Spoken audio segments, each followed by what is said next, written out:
Mike's footage is really impressive simply because of the size of Lake Erie and the fact that it's a no-fly zone. There's nothing around for something like 60 miles. It really makes these lights that Michael Lee Hill is videotaping very remarkable. But are these objects new, or have they been seen before? March 4th, 1988. According to the Cleveland Plain dealer, Sheila Baker sees several small triangular objects shooting out of a huge metallic gray football-shaped object descending over Lake Erie. The U.S. Coast Guard even witnesses this event and makes a written report. Quote, "The smaller objects began hovering in the area where the large object landed. They appeared to be scouting the area." They were never able to fully resolve this event. The description of these objects approaching the lake is eerily similar to Michael's footage from August 18, 2006. But Michael's encounters go further back.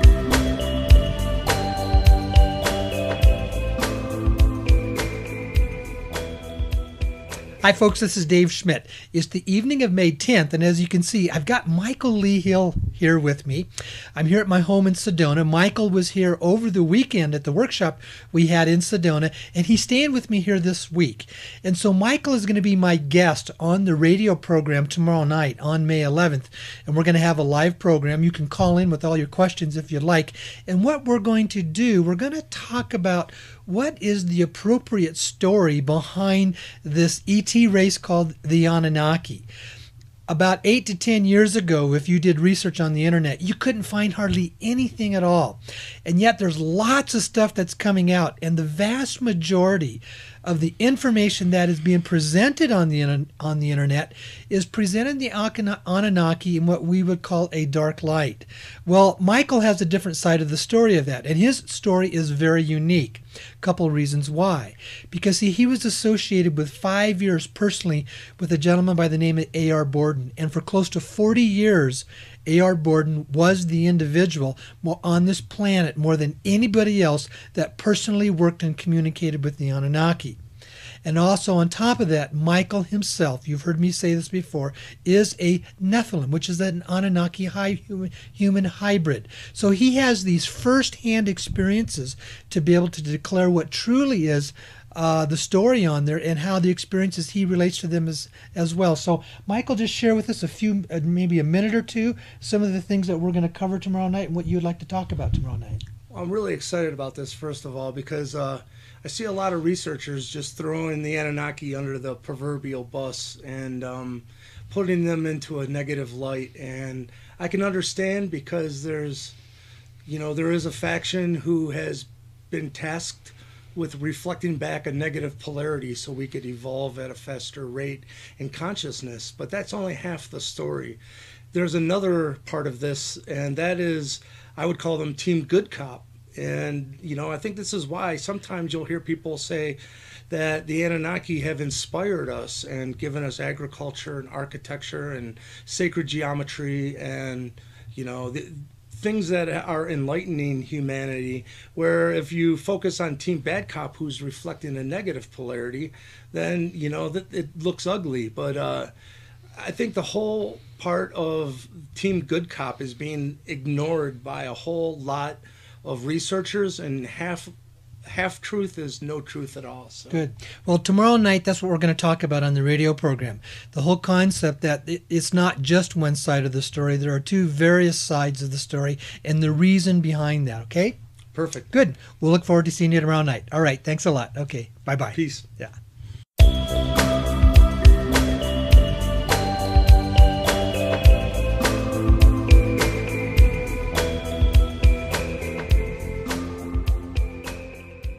I'm in the home of Michael Lee Hill. I told you last week that I would have him on the guest on the radio program. First of all, we just want to make an apology that this is basically a simple, crude video, so we know the lighting is not totally perfect, but thank you for understanding that. But I at least just wanted to give you an opportunity to become acquainted with Michael before the radio program tomorrow night. You look beautiful, Dave. Hey, all right. Thanks, dude. Okay, because folks, as you know, I always try and want to get to the source as much as possible. When it comes to money, I say follow the money. When it comes to decision makers, I say let's get right to the root of who is really there. And as you know, know that I believe that resources are going to be coming through the dragon family, and the dragon family has said that they are descendants of the Anunnaki.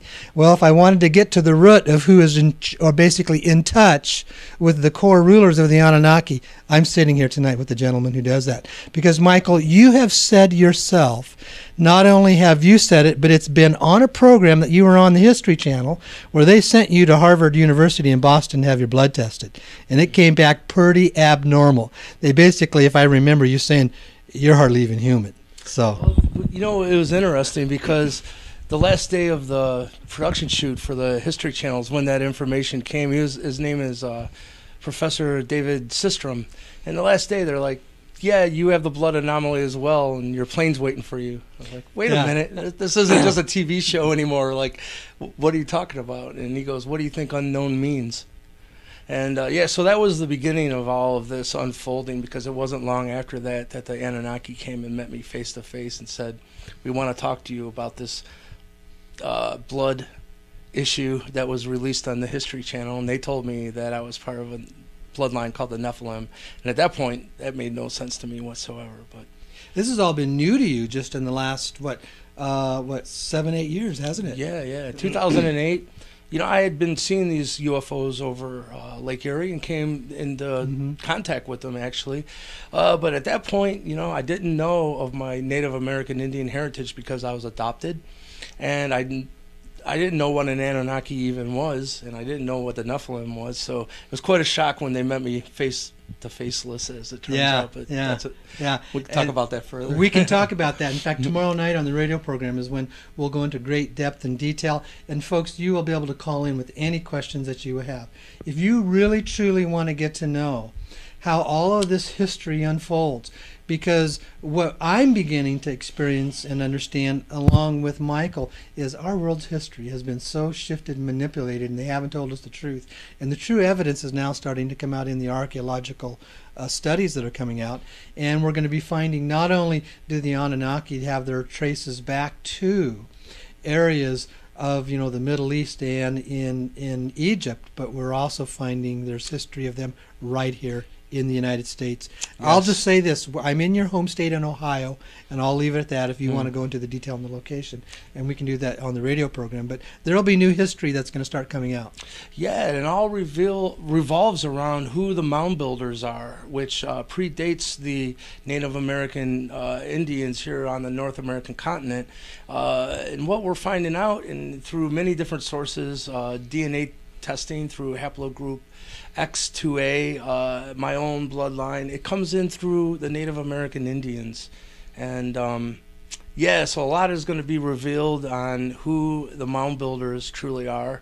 And I think it's exciting because there's a big piece of missing history, and it all revolves around what was going on before Christopher Columbus, because what we've been told is not the case at all. So yeah, and you're going to find that Native American history traces right here to this spot of where I am here physically with you, and in those they are finding in the artifacts history that goes back and ties to the Ten Commandments, that ties to the Anunnaki as they were in Egypt, and it is tied through the DNA studies, it is tied through the historical studies. So what we're really seeing is the correlation, and the reason I bring this up, because it all traces back to the bottom line is who's in charge.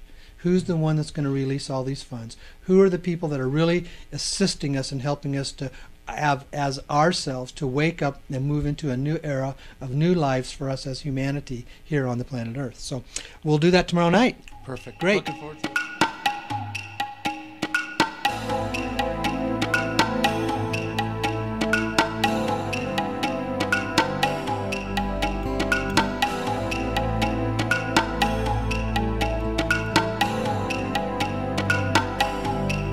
If I don't seem to hear you, if I don't know what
to me.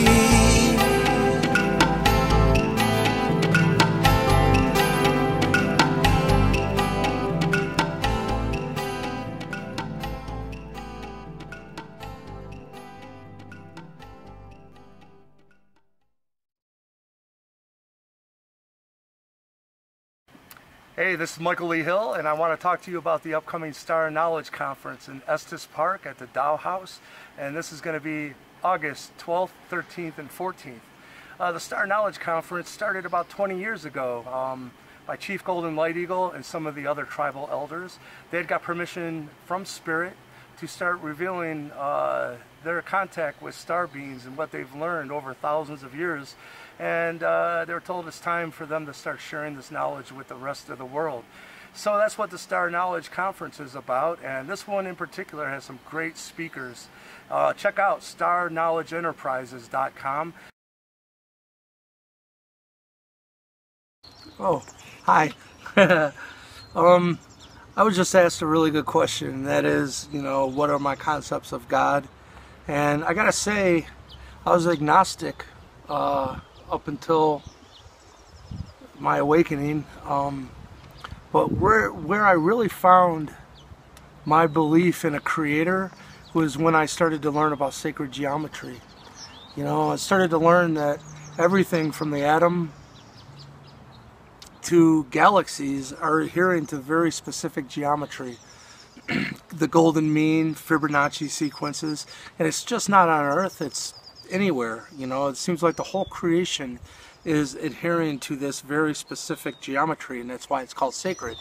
And to me, it's like finding the fingerprint of God, because it absolutely can't be coincidental. And so then I started to have my own belief in a creator. But I'll say I don't try to put labels around what the creator is. I think at this point in my evolution, if I did try to come to a conclusion, I would probably be wrong. I've heard it said it's kind of like we're a fly in a 747, and as much as that fly tries to figure out what it's a part of, even if it does come up with a conclusion, more than likely it's going to be wrong.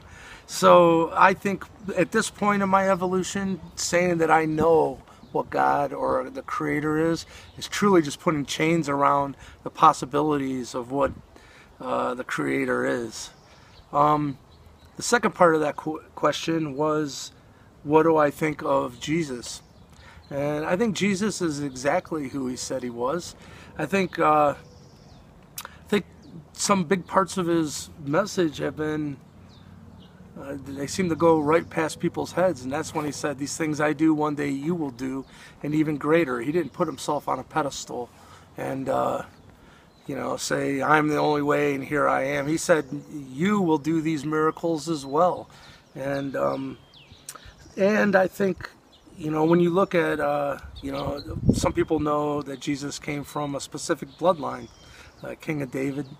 And so there's others of that bloodline as well, and we can just leave it at that. But I think he's a profound spiritual teacher, and there's been many enlightened beings who have come here to help us remember that, you know, thoughts create reality, and to be mindful.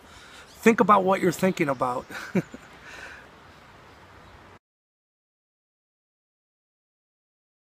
I want to touch on the Christ. And first of all, I guess I'd like to point out the Christ has nothing to do with an individual. The Christ is, well, first of all, it means the anointed or the chosen one.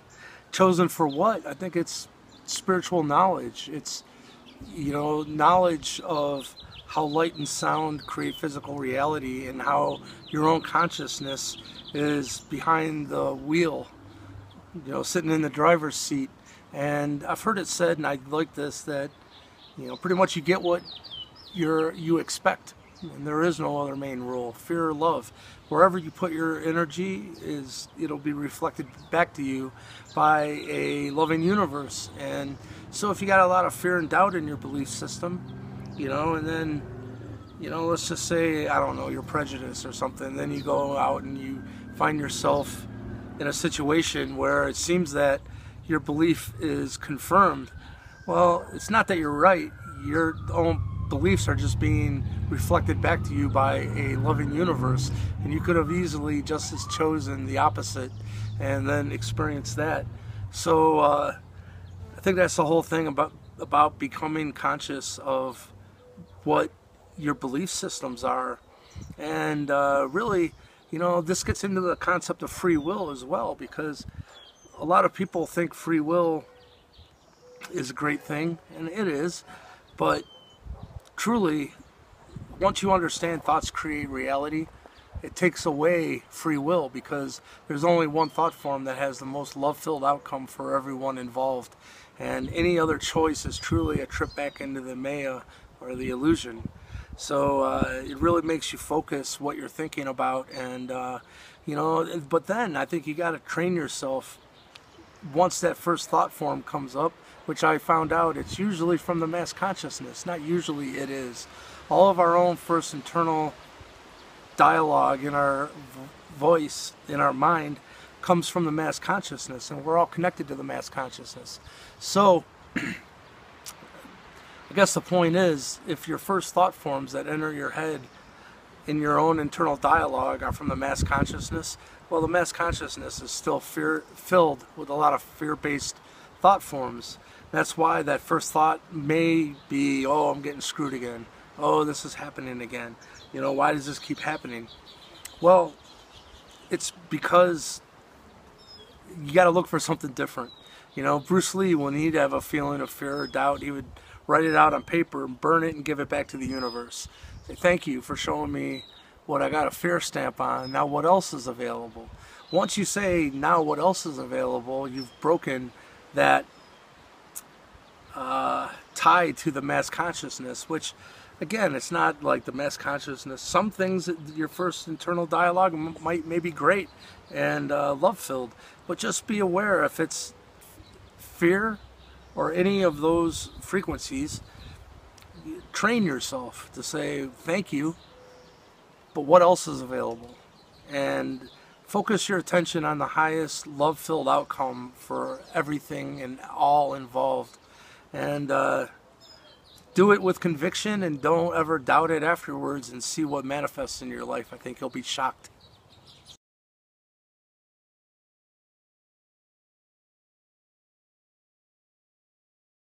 Pretty much, I guess, people would know me most from the History Channel UFO Hunters and the Lake Erie UFOs, and what I'm going to be presenting on is who exactly the mound builders are, and tracing them from Atlantis, and knowing that the mound builders are the remnants of the Atlanteans and how they intertwined into the Native American Indian tribes. So come and join us at the Star Knowledge Conference in Estes Park in Colorado at the Dow House, and that is August 12th, 13th, and 14th. Peace.